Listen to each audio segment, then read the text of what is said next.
Well, welcome back to The Real Story with Jeanne Ives. I am actually going to do this podcast remote as I am in South Dakota where it's been just snowing at like unbelievable amounts for March. And yeah, I'm just here checking in on my mom who's still, working through some issues on her health, but hopefully she will be fine. But anyway, Dan, I had to come talk to you because there's been a lot going on in your life with things that you've been doing in Springfield. And there's just a lot of other things going on in the state. So I wanted to just have you on for a Zoom chat here about some certain things. And let's get started right away because this is alarming. I got to tell you, this is alarming. And you'd think that I was going to talk about safety or crime or something else. No, I'm talking about the visiting professor to SIUE. Her name is Angel Davis. And she is getting, she's getting headlines around the United States. Maybe we don't want to give her another headline, but I tell you what, we gotta address what she's been talking about because it's appalling. If you're an American, everybody should be appalled by what she's talking about. This is for the Fox News article, which I found to have the most information about some of her just incredible rhetoric. And the title of it is Professor Demands Black Staff Get Special Paid Time Off to Deal with Fatigue, Trauma, and from systemic racism. It goes on to say that she is a critical race theorist. Her name is Angel Jones. Sorry, I got that name wrong. Angel Jones. And she says that the faculty should get special bereavement leave and counseling services. And she's demanding this in the wake of the Tyre Nichols shooting, saying that this affects all people of color, whether or not you have any relationship to Tyre Nichols or not. This affects you, and that this is a part of systemic racism, that you should get bereavement leave, and it's paid bereavement leave. I mean, I'm so appalled by all of this. First of all, that was black on black crime. Let's face it, the 5 cops that allegedly murdered him are black. Most of the Chicago crime is black on black crime. Maybe that's a question we should ask of Brandon Johnson, who's running for mayor. Hey, do you agree with Professor Angel Jones that they should have bereavement leave, paid bereavement leave every time a black person is shot? How is she still a visiting professor? Like, somebody should have halted that ASAP. Well, it is troubling, Jeannie, and I don't know. Visiting, I hope that she gets to go visit someplace else soon. Where should we send her, Dan? Where should we send her? I don't know. I'd send her to Atlanta. I think if you pay attention to what's going on in Atlanta, Georgia, with the district attorney down there, the prosecutors, the state attorney general, the governor. I want to send her to Florida and have her try that shtick with Governor DeSantis. No, I think she'd have an equally hard time in Florida for sure. This is the same state board of education. I mean, we've been through this. You go back. I know that I'm a little older, and I go back and I remember all of the people that we have on staff. I mean, this is how we got rid of the chief at the U of I. We had some wacko law professor. We had Bill Ayers, a communist terrorist who was involved in trying to overthrow this country's government, a professor at the University of Illinois in childhood education or some dang thing. I mean, this, I don't. Oh, yeah, well, one of the more famous ones is James Kilgore. Right. Who participated in the murder of a pregnant woman, then stole the identity of 10-month-old, and then hid out in Africa for 26 years before he was finally found and extradited and served 6 years. And now he's a professor at the University of Illinois. Right. This up. Yeah. So, I mean, I think we need to look carefully at who's leading these institutions. And unfortunately, we don't have the power of the purse here in Springfield in the Republican caucus. But, my recommendation is that the money follows the student. And we do that in K through 12. I think that all the money that we're putting into these universities with declining enrollment needs to be looked at seriously. I mean, if we can afford to hire somebody like this and all the other ESG and I don't know what else that we have going on, this is totally unacceptable. I mean, I don't know why and how did she get there in the first place? No, And I like don't said, know. She adds nothing of value. I can guarantee you that she adds nothing of value. well, she's visiting, Yeah. so maybe it's just time to go visit somewhere else. Yeah, her work is grounded in critical race theory and critical race feminism. Yeah, so we, the taxpayers, are paying this woman handsomely, I'm sure. She's not working for minimum wage and probably accumulating a pension in an already stressed out pension plan to teach something that absolutely has no value to any student in getting a job. And that's really what we're after. We need to get rid of all that stuff. Yeah. Well, we're going to move on because I only have you for a short amount of time. I know you've got things that you've got to do. Another thing that I wanted to cover, because it's something that is is something that you and I both care about, and so should every single American, and that is our energy and whether or not we're going to have affordable, reliable energy in the future. I mean, people have gone through, especially down in your area. You're from Decatur. They have seen, 100, 200, 300% increases in utility bills just this year over last year. And there doesn't seem to be any end in sight. Cranes came out with an article that I did share with you and others about this situation. And at first, when we were talking about the MISO energy territory, which you're part of, now we're turning to PJM, which is the power supplier for basically Northern Illinois and then states going across to the mid-Atlantic to the East Coast. And they are now saying in a February 24th report, they're saying that they are not confident that they're going to have enough energy in the future. And here's what they wrote. They said CEJA is a contributor to fewer fossil fuel fired plants and higher demand caused by data centers, which Illinois is leading on data centers, electrification of vehicles, which we want to have all of our vehicles be. We want a million electric vehicles by 2030. That's the goal of the Democrats in this state. That's going to eat up more power on the grid. And buildings switching from gas to electric powered heating, which I know there are multiple bills down there demanding that new building construction go all electric or have at least electrical portals involved in them. All of this is increasing demand, and it is fueled by CEJA. That Crane's article went on to say that they estimate that PJM estimates that by 2030, they're going to lose 5,800 megawatts of power. That's equal to 56% of the 5 nuclear power stations that are operating in Northern Illinois. That's a massive loss of power. Huge. Not make up, because we're not building more nuclear plants.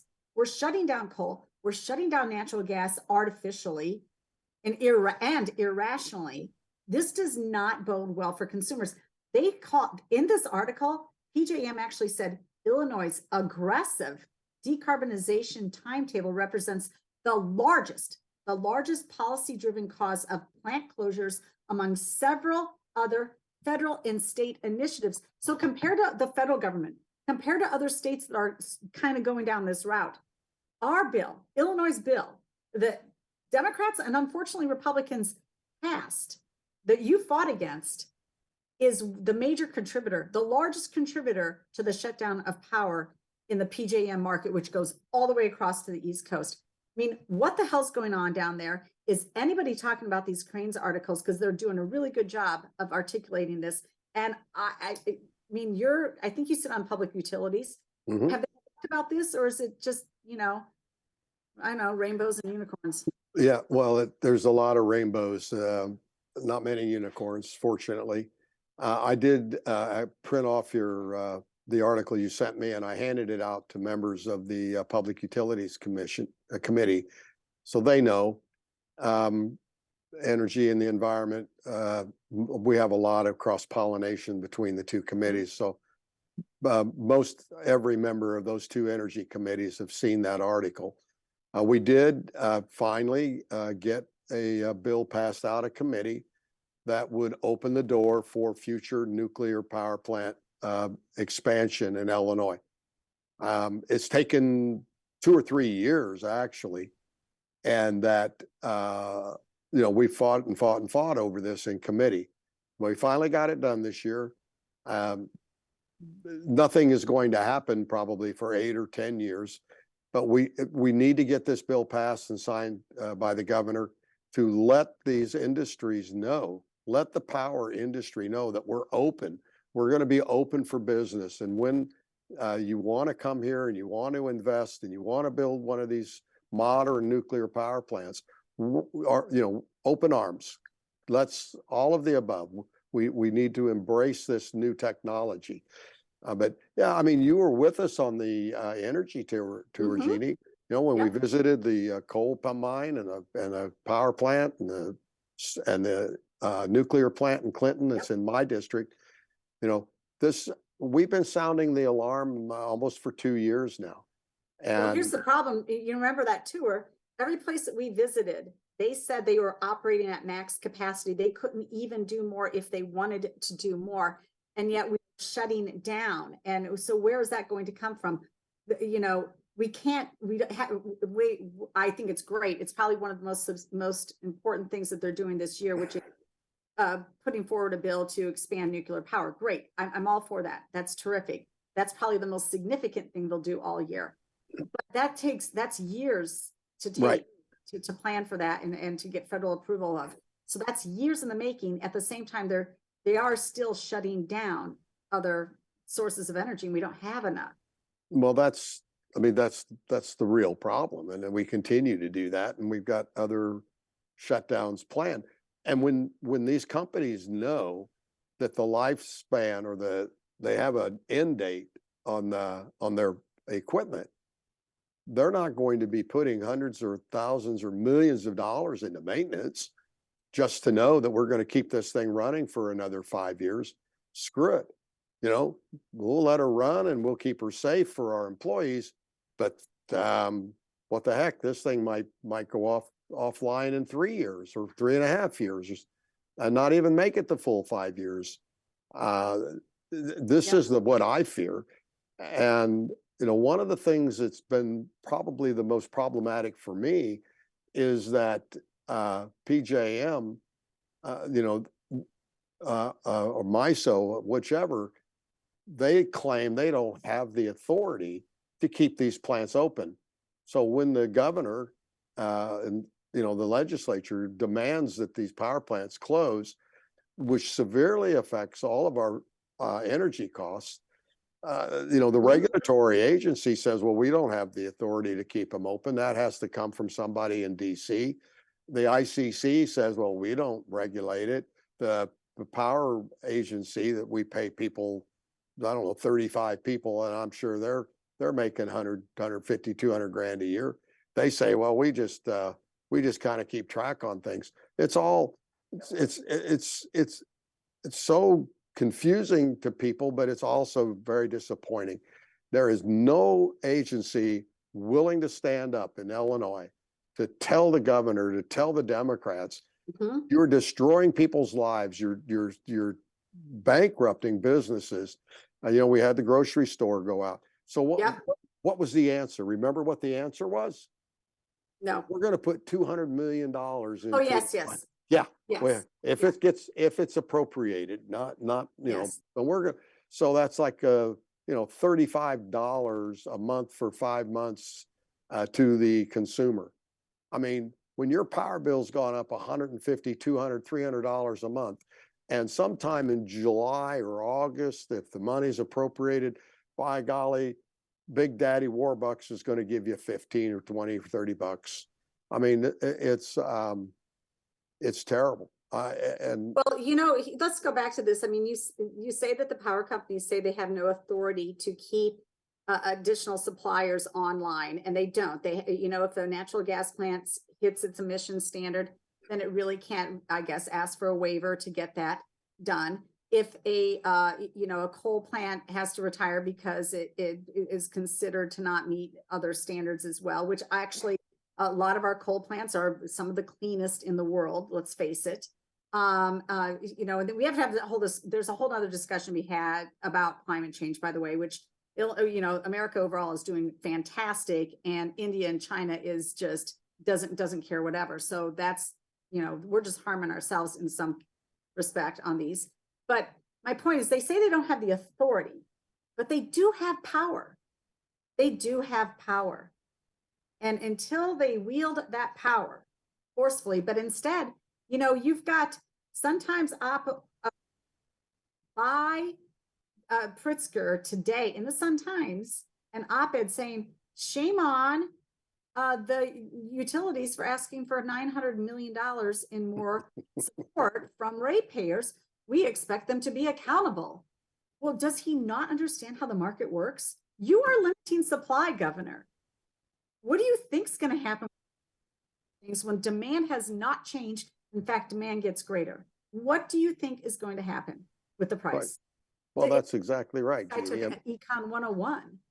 Yeah, well, and when you never had to worry about paying your power bill, Never. but you do worry about your property taxes. I understand that. We'll dig that out. You can cut. You can edit that out if you wish. But here, there is an agenda here, and this agenda is driving the economic model. And another answer that we're seeing here in Springfield, and you're seeing all these crazy bills, is that we're going to prevent the power company from shutting off your utilities. Yeah. Yeah. So you can't pay. I can't pay my bill because you created this mess that's caused my electric bill or gas bill to go up 300%. And when I can't pay it, rather than address the problem, you're going to send me $35 a month. And when that doesn't do enough, you're going to prevent the distributor, in our case, Ameren, from shutting off my power. So what happens when Ameren shuts off 500, 1,000, 2,000, 5,000? They can't collect. They have bad debt. So how do they cover that debt? The rest of us pay more. Exactly. My power bill goes up again. Well, and businesses pay more, and then businesses say, to hell with it. I can get more reliable power and better rates and not be screwed with, and I'll go to another state if I can. They just know that they have a lot of cash cows here, businesses that just, we're going to try and keep operating until we're ready to sell the business or pass it on. Let's move on to another topic, because I actually could spend the whole time talking. There's so much to talk about here. Very briefly, you sent me an email yesterday, and it said, and the email was all the bills that passed out of committee yesterday, one day only. 216 bills passed out of both House and Senate committees. Now, very few of those bills were Republican, first of all. Second of all, I want to know, how many of those bills did something about my high property taxes? Yours? Yeah. How many helped any of the property tax owners in this state? Address that issue. Indirectly, I think what we're doing will lower your property taxes because it's going to lower your property values. So when your house is worth less, your property taxes will go down. I mean, that's not a good economic model, I'm sure. No, that's not a good model. Of all the bills that have come out of committee this week, and the small amount from the weeks prior, about 11% of them are Republican bills. And those bills we'll see today, because there's a couple of really good Republican bills that are going to get called. Okay, give me some good news. Give me a couple Republican bills that are good. Tell me. Well, today, Representative Wilhour is going to be able to run his disinvest in China bill, where it's going to halt and hopefully roll back land purchases by foreign governments, the Chinese government particularly. That's finally got permission, if you want to use that word, to call it. My bill is, after weeks of wrangling on consumer notification, i.e. Facebook, should be called anytime now. I'm waiting for a text. That's kind of why I'm watching my phone. Okay. And that bill requires anyone offering a product or service in Illinois that does over $3 billion in revenue. And I mean, we've got it kind of narrowed out, so it only kind of affects one industry, must provide a live customer service hotline. I don't know. I like that. Yeah. I mean, and I use the example, and if you're something goes wrong on your credit card, there's a number. And these are multinational corporations, Citicorp or whoever, and you can call that 800 or 888 number and get a real human being. I mean, it may take you a few minutes or hold on line, but you can get a human being to help you address credit card fraud or decline payment or whatever.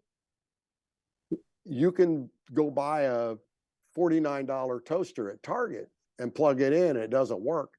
And on the instructions, there's a phone number you can call for customer service. And it may just be easy. The guy tell you to turn the toaster over, push the black reset button, plug it in, and does it work now? If you have a problem with some of these large social media companies, somebody hijacks your page or your account, someone is created an issue, you've lost your password, I don't care. The owners passed away. You know, when my mom passed, how do you delete her page? And there's no one that will take you through that.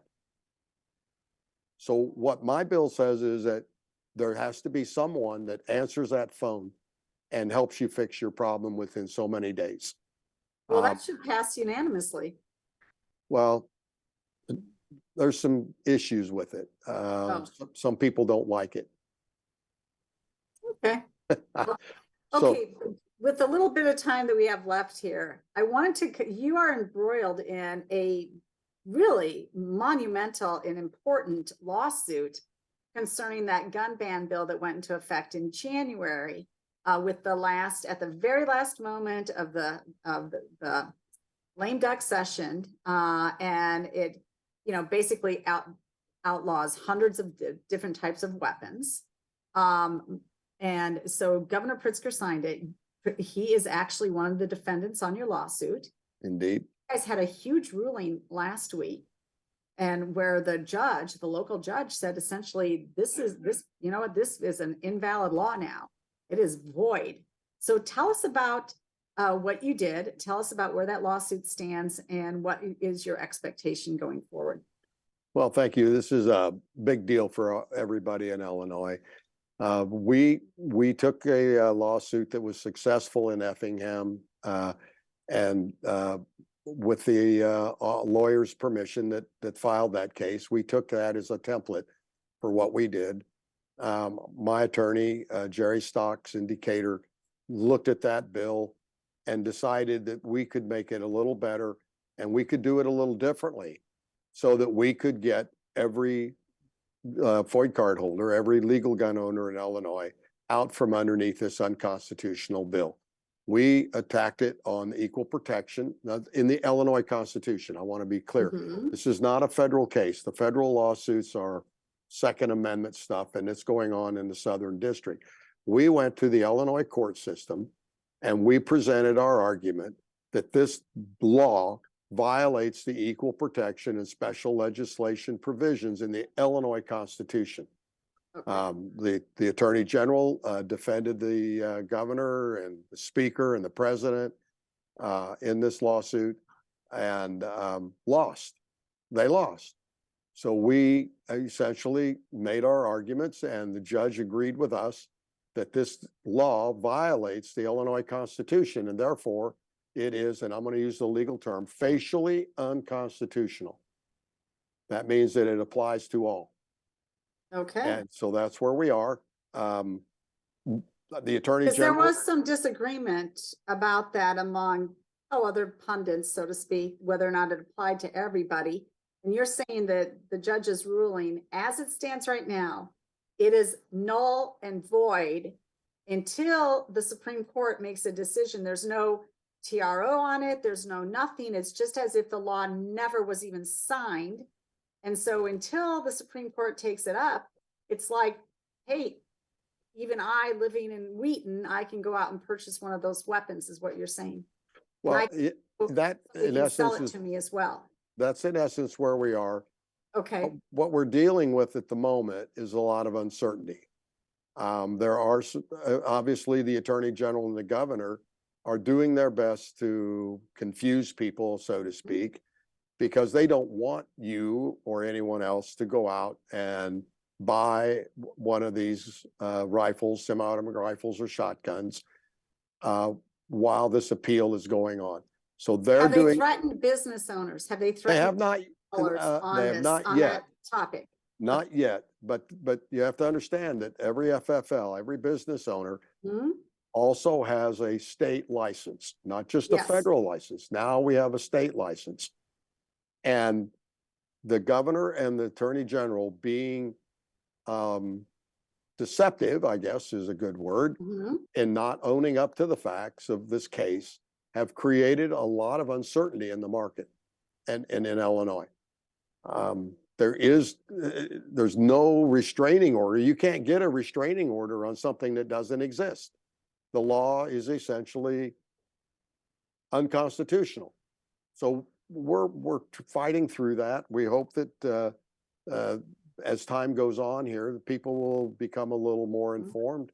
I tell anyone, I'm not an attorney. You can read this online. You can read it on our Facebook page. You can read it on a lot of places. And if you have a question about it, go see your state's attorney. Go Right. talk to a lawyer and ask him what does this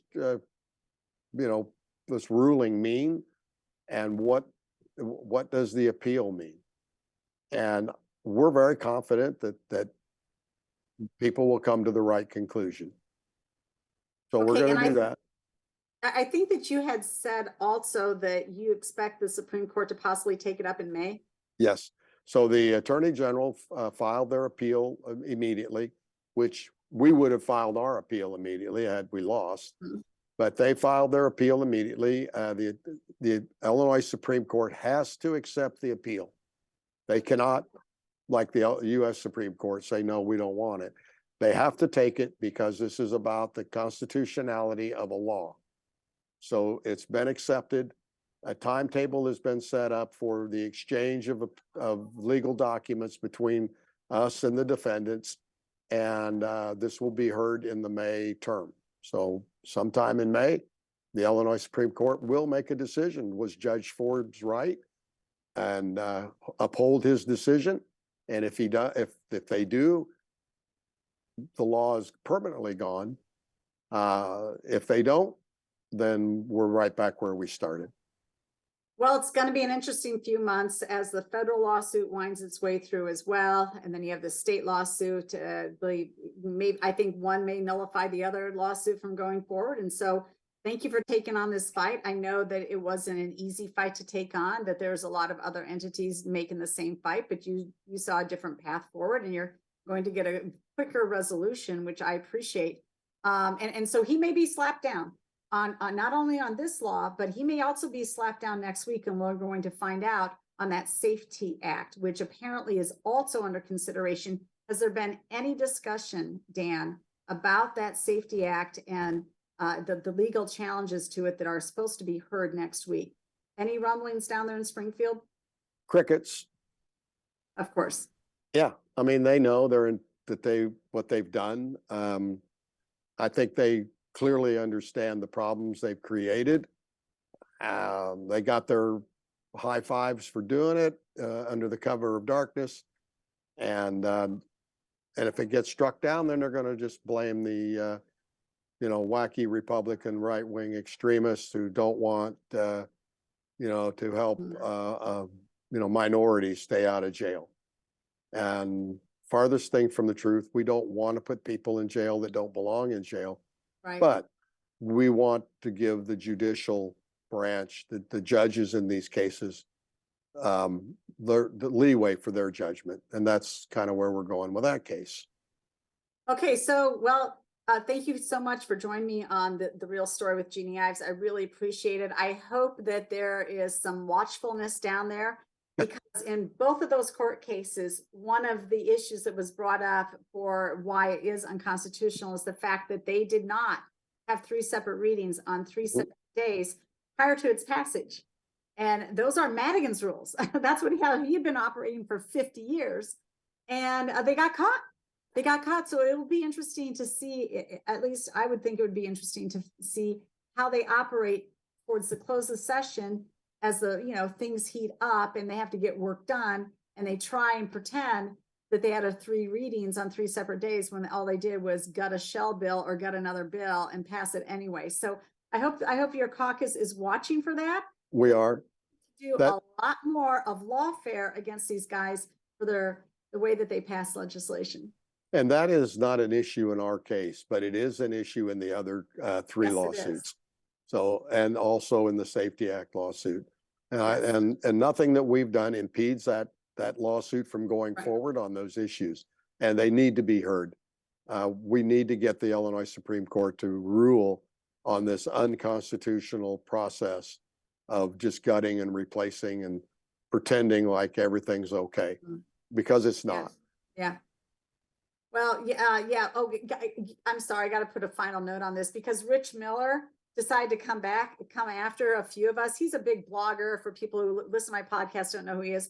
He's a big blogger, been down there for a long time, makes money off of, dishing out the inside gossip in Springfield. That's how he makes his money. He's got all these informants in both sides of the party that kind of tell him the skinny about what's going on, even though some of those conversations should be private. But anyway, he got his panties in a knot the other day and wrote this little missive that got published about how dare those people file witness slips against in opposition to legislation that's passing. It's just nonsensical and it's meaningless and all this. It's like, no, that's not the case. The witness slip procedures were put in place, obviously, so that individual citizens could weigh in and let their legislatures know, hey, we really don't like this. We really don't like this bill. And we've seen, where the process was really not used much. In the last couple of years, it's been used extensively. I think there was at one time 50,000 opposition witness slips on a particular piece of legislation. That was probably the first in its history. And he doesn't like it. He doesn't like that people are letting people know we're watching you, and we do not like some of the stuff going on down there. So shame on Rich Miller, he's supposedly free speech. He's not. No. So, all right. No. Any final comments? No, thank you for the opportunity to visit with you and your people and your watching this podcast. It's really hard to get your message out down here in Springfield, although the press is starting to pick up on some of the things that we're doing. But having this opportunity is really good. I know I rep one of the founders of the Illinois Freedom Caucus, and we're fighting down here every day, trying to do our best to expose these corrupt politicians and the bad bills that they're passing. And we kind of miss you down here, Jeanne, but I know that you don't miss us down here, so that's okay. It's, you're off to bigger and better things. But thanks for the opportunity, and we look forward to seeing you soon. Thank you, Dan. Thanks for the good work you do. Have a great day. You bet. All right, and that's it for The Real Story with Jeanne Ives. Thanks for tuning in. You can follow us on Spotify. You can catch our podcast on Apple Podcasts. We're also on our website, breakthrough-ideas.com. And if you have not signed up yet, please attend our Ian Pryor event and find out how you can take on the school board bullies in your town. That event is Tuesday at Abington Banquets in Glen Ellen, 7 p.m. breakthrough-ideas.com. Thank you.